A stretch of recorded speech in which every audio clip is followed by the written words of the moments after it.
नमस्कार दोस्तों 5 मार्च 2020 की शाम 5:43 पर इसरो देश का एक सैटेलाइट लॉन्च करने वाला था।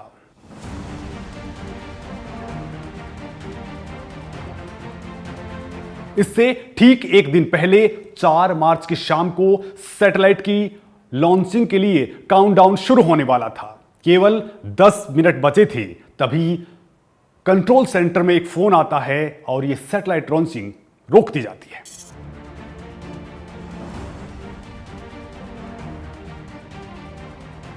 बात सामान्य से लगती है, लेकिन जितनी सामान्य सी लगती है उतनी ये है नहीं, क्योंकि सभी लोग हैरान थे और जो फोन आया था वो पीएमओ की तरफ से आया था।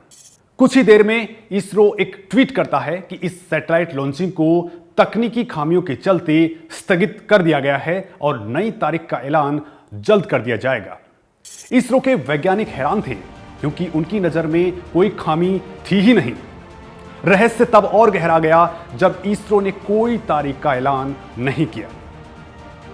दोस्तों, उस बात को 1 साल के करीब हो चला है, लेकिन तारीख का ठिकाना अब तक भी नहीं है।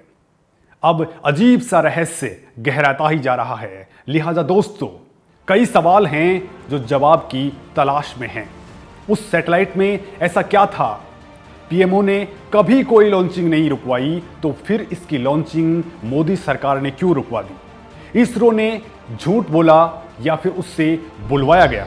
क्योंकि जिस सिचुएशन में सैटेलाइट लॉन्चिंग रोकी गई, उससे पूरा इसरो परिसर हैरान परेशान था कि आखिर ऐसा क्यों हो रहा है, क्योंकि जो कारण बताए गए वैसा कुछ था ही नहीं।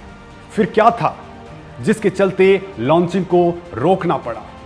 बड़ा सवाल यह भी है कि क्या यह किसी इंटरनेशनल लेवल की साजिश का पार्ट था, जैसा पहले भी होता आया है?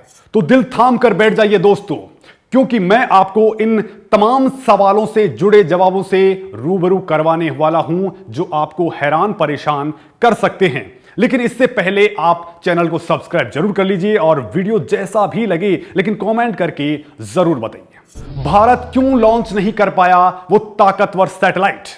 दोस्तों, पिछले 10 महीने से एलएसी पर भारत और चीन के बीच तनाव चल रहा है, जिसमें अब जाकर कुछ कमी के आसार दिखे हैं। वैसे तो यह तनाव पिछले साल मई में शुरू हुआ था, लेकिन चीन ने इसकी तैयारी बहुत पहले से ही कर ली थी। बस इसकी भनक भारत को नहीं थी।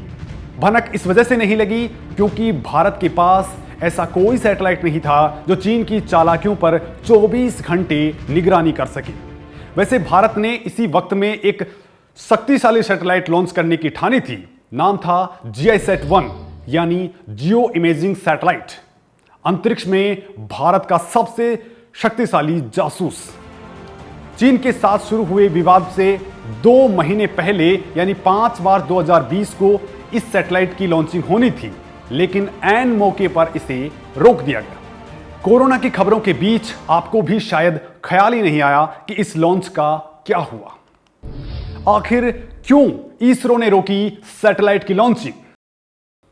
दोस्तों, GISAT-1 सैटेलाइट की लॉन्चिंग रोकने के ठीक बाद इसरो ने एक आधिकारिक बयान जारी कर कहा था कि GSLV F-10 रॉकेट से 5 मार्च 2020 को लॉन्च होने वाले GISAT-1 सैटेलाइट का प्रक्षेपण टेक्निकल रीजन से पोस्टपोन किया गया है। लॉन्च की नई तारीख तय होने के बाद इसकी सूचना दी जाएगी।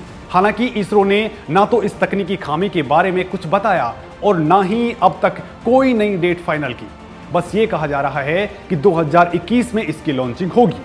बड़ी बात तो यह है कि इस सैटेलाइट को लॉन्च करने के बजाय इसरो ने दूसरे सैटेलाइट लॉन्च कर दिए हैं। मीडिया लगातार इसरो से संपर्क साधने की कोशिश करता रहा, लेकिन अब तक इसरो अधिकारियों ने बस चुप्पी की चादर ओढ़ रखी है। इस मामले में बड़ी बात इसलिए भी है कि जिस इसरो ने चंद्रयान 2 मिशन के दौरान आई बड़ी तकनीकी खामी को चुटकियों में ठीक कर दिया था, उसके सामने आखिर कौन सी बड़ी दिक्कत आ गई थी? वो भी तब जब इस तरह की लॉन्चिंग उसके बाएं हाथ का खेल है। लेकिन इस बीच सूत्रों से जो जानकारी हाथ लगी वो सबके होश उड़ाने वाली है। दरअसल सबसे पहले 15 मार्च 2020 को कलाकौमुदी नाम की एक मलयालम मैगजीन में एक रिपोर्ट पब्लिश हुई, जिसमें कहा गया कि आखिरी वक्त में सैटेलाइट लॉन्चिंग अमेरिका के दबाव में रोकी गई। रिपोर्ट के सामने आने के बाद देश में हलचल जरूर मची कि आखिर भारतीय सैटेलाइट के लॉन्च को अमेरिका के कहने पर क्यों रोका गया। जो सैटेलाइट भारत की सुरक्षा के लिहाज से काफी महत्वपूर्ण था, आखिर उसका लॉन्च क्यों रोक दिया गया। मलयालम पत्रिका ने इसको रोके जाने की बात पूरे विस्तार से छापी।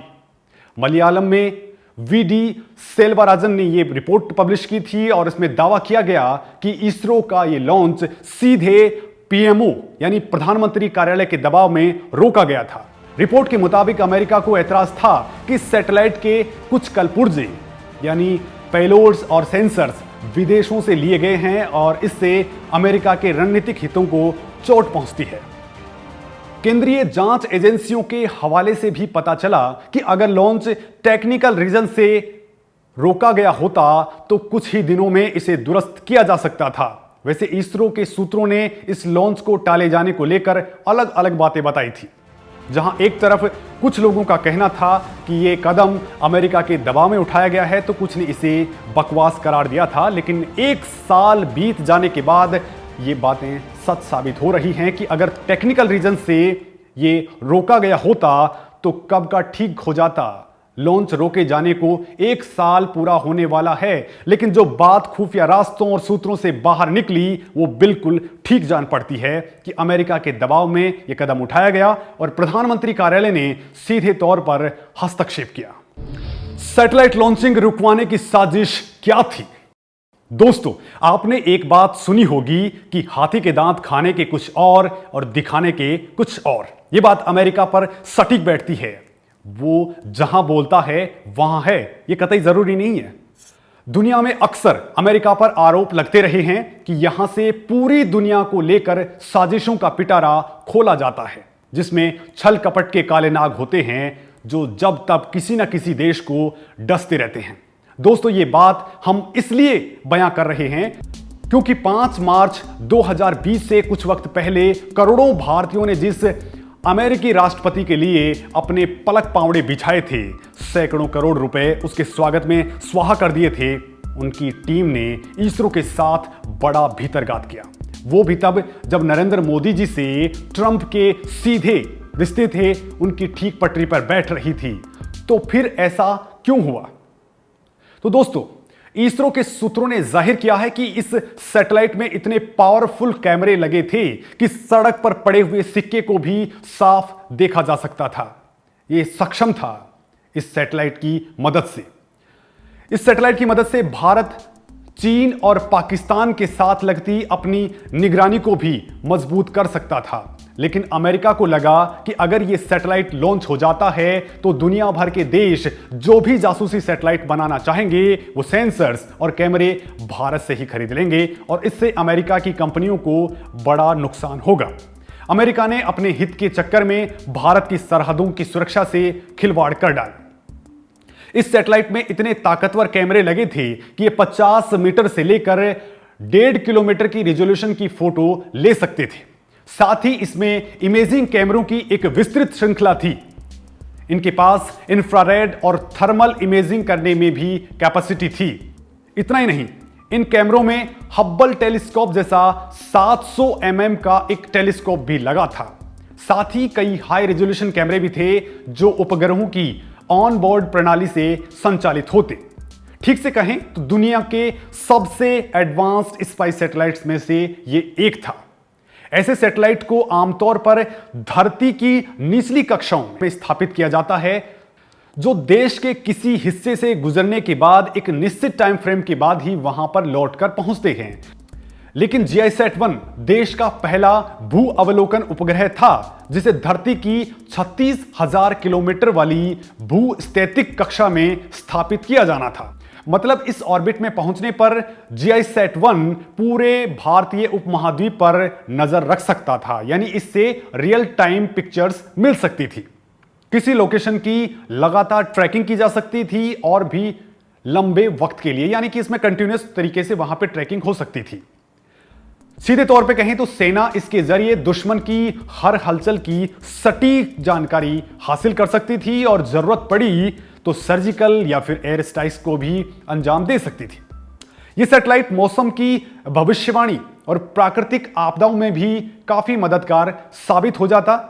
ठीक वैसे ही जैसे चमोली में अभी जो हादसा हुआ, उसकी भी ट्रैकिंग इसके जरिए बहुत अच्छे तरीके से हो सकती थी, लेकिन अमेरिकी दबाव में ऐसा नहीं हो सका। इस सैटेलाइट से रेलवे स्टेशन, एयरपोर्ट्स और दूसरे जरूरी स्थानों पर भी लगातार ट्रैकिंग हो सकती थी। ठीक से कहें तो इस सैटेलाइट की मदद से भारतीय उपमहाद्वीप पर 24 घंटे निगरानी हो सकती थी। इसके ऑपरेशन हो जाने के बाद भारतीय सेनाओं की चौकसी में कई गुना इजाफा हो जाता। कुल मिलाकर के सीमाओं की जो चौकसी है वो काफी माकूल हो सकती थी। और यहीं पे एक बड़ा सवाल पाकिस्तान और चीन के लिए खड़ा हो गया।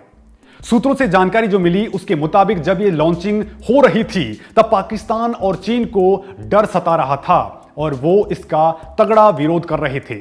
शायद चीन ने LAC वाली चाल को देखते हुए ये विरोध किया होगा और ट्रंप की टीम ने भारत पर तगड़ा दबाव डाला। नतीजा ये रहा कि मोदी सरकार को पांव पीछे खींचने पड़े। खबर यह भी लगी कि सैटेलाइट में 6 ऐसे सेंसर्स थे जो भारत नहीं बनाता था, ये फॉरेन से सोर्स किए गए थे। और बड़ी बात यह थी कि निगरानी में सबसे ज्यादा काम आ रहे थे और अमेरिका ने इन्हीं सेंसर्स को आधार बनाकर मोदी सरकार पर दबाव डाला और मोदी सरकार उनके घुटनों में चली गई। वैसे दोस्तों, इसरो के काम में टांग अड़ाना अमेरिका जैसे देश के लिए बाएं हाथ का खेल रहा है। अतीत में कई बार इस तरह के उदाहरण देखने को मिले हैं जब अमेरिका ने रूस और ताइवान जैसे देशों का हाथ मरोड़कर इसरो के साथ समझौते रद्द करने को मजबूर कर दिया था। इससे पहले अमेरिका के दबाव में आकर क्रायोजेनिक इंजन विकसित करने में रूस ने भारत की मदद नहीं की थी। भारत की परमाणु तकनीक और अंतरिक्ष तकनीक का अमेरिका शुरू से ही विरोधी रहा है, लेकिन इसरो वैज्ञानिकों ने अपनी मेहनत और काबिलियत के दम पर वो कुछ कर दिखाया है जो नासा भी नहीं कर पाया था।